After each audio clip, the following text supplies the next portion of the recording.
High বন্ধুরা, তোমরা সকলে ভালো আছো তো?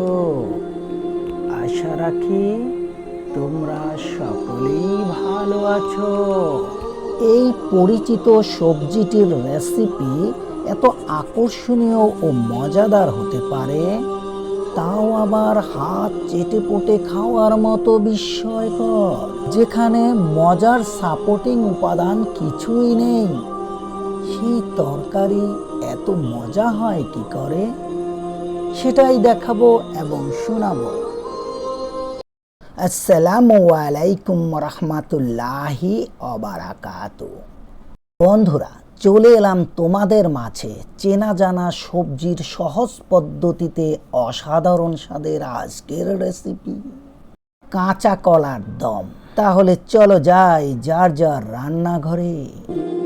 দুটো কাঁচা কলা নিলাম, কিছু ধনে পাতা, 8টি কাঁচামরিচ, দুটো পেঁয়াজ ও একটি রসুন নিলাম এবং সব কেটে কুটে নিলাম।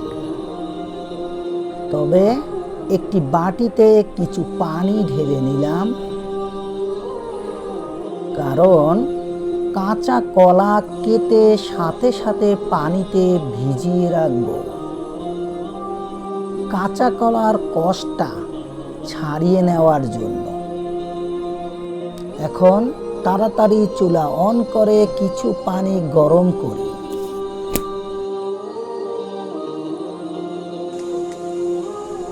পানির ভিতরে হাফ টেবিল চামচ লবণ এবং 1 চিমটি হলুদের গুঁড়া ঢেলে দেই। পানি ফুটে উঠলে কাঁচা কলা ঢেলে দেই। কাঁচা কলা দেওয়ার পর পানি যখন ফুটে উঠবে, সাথে সাথে উঠিয়ে ফেলবো।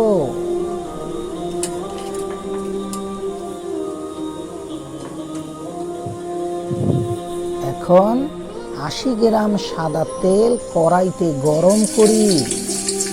এখন রসুন কাটা ঢেলে নাড়তে থাকি।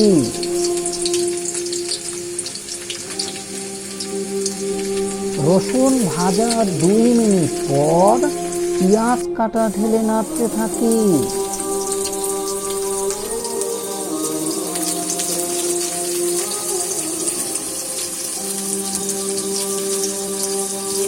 পেঁয়াজ ও রসুন 3 মিনিট একসাথে ভাজার পর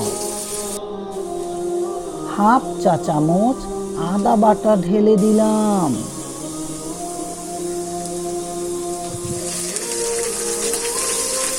এবং ভালো মতো ভেজে নেই।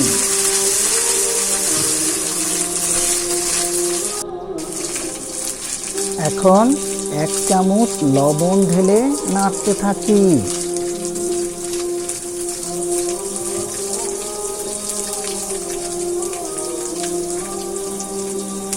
দুই মিনিট পর হাফ টেবিল চামচ হলুদের গুঁড়া ঢেলে নাড়তে থাকি।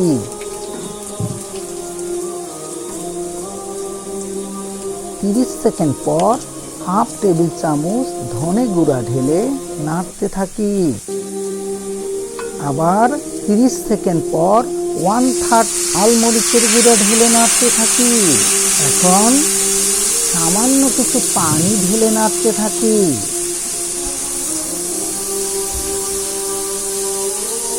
বন্ধুরা, এভাবে 3 মিনিট ভেজে নিব। 3 মিনিট ভাজার পর কাঁচা কলা ঢেলে দিব এবং ভালো মতো নেড়ে দিব।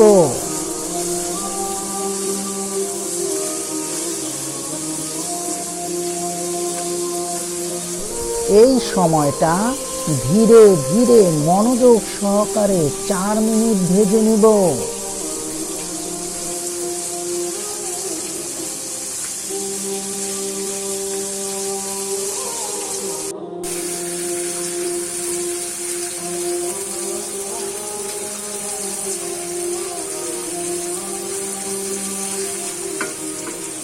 তারপর 1 কাপ পানি ঢেলে ঢেকে দিব।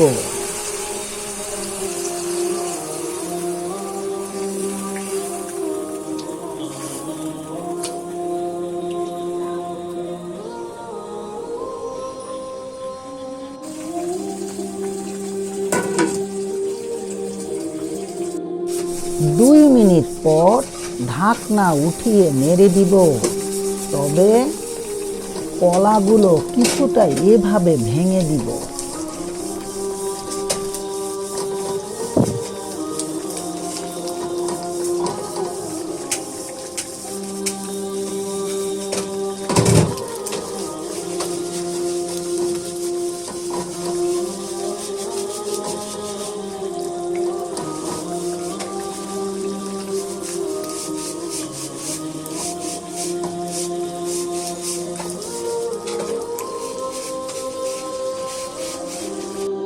এখন কাঁচামরিচ কাটা উপরে দিব।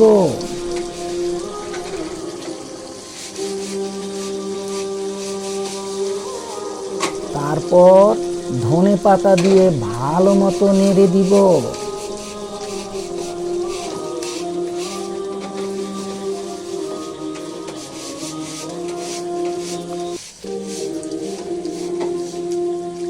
ধনেপাতা দেওয়ার 30 সেকেন্ড পর উঠিয়ে ফেলব।